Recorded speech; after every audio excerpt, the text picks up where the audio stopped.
এত করার পরও কেন দুটো মধ্যে আমরা হেরে আছি? আমরা হেরে আছি প্রথমত আমাদের এই রাস্তা, দ্বিতীয়ত যেসব পায়খানা হয়েছে কেন এখন রিং বসে নাই, কেউ দরজা পায় নাই, এইসব কারণে।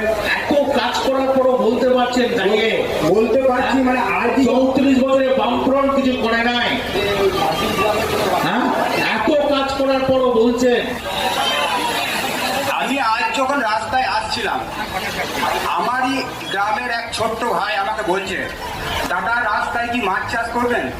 আমি তাকে কোনো উত্তর দিতে পারি নাই। 34 বছর আগে কেন করেন নাই? আমরা তো সবাই 9 বছর এসেছি, তো 34 বছর ধরে তখন কি করে কষ্ট করে যেতেন? তখন মোটামুটি সাইকেলটা যেত।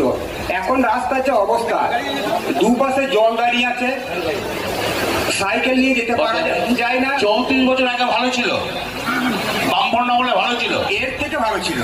আমরাই খারাপ করে দিলাম। তো এর থেকে ভালো রাস্তাটা এখন বর্তমানে খারাপ।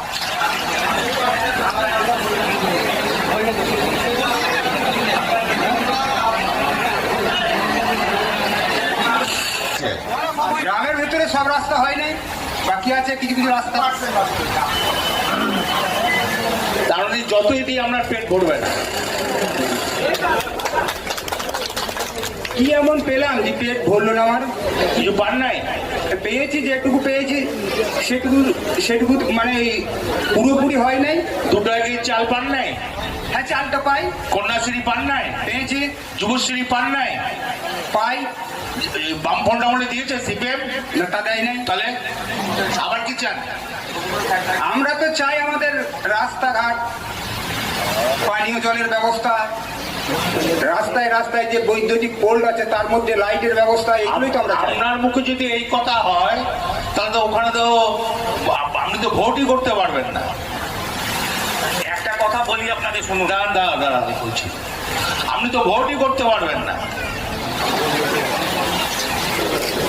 আমি তো 98 সাল থেকে তৃণমূল করে আসছি। তৃণমূল করবে না, 98 সাল থেকে তৃণমূল করছেন, একবারও মুখে এতগুলো লোকের সামনে বললেন না 34 বছরে বামফ্রন্ট কিছু করে নাই, 9 বছরে মমতা ব্যানার্জি করেছে।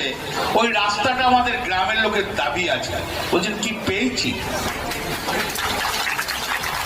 এই বুথ কমিটি থেকে সরা আগে, বুথ কমিটি থেকে সরিয়ে দাও।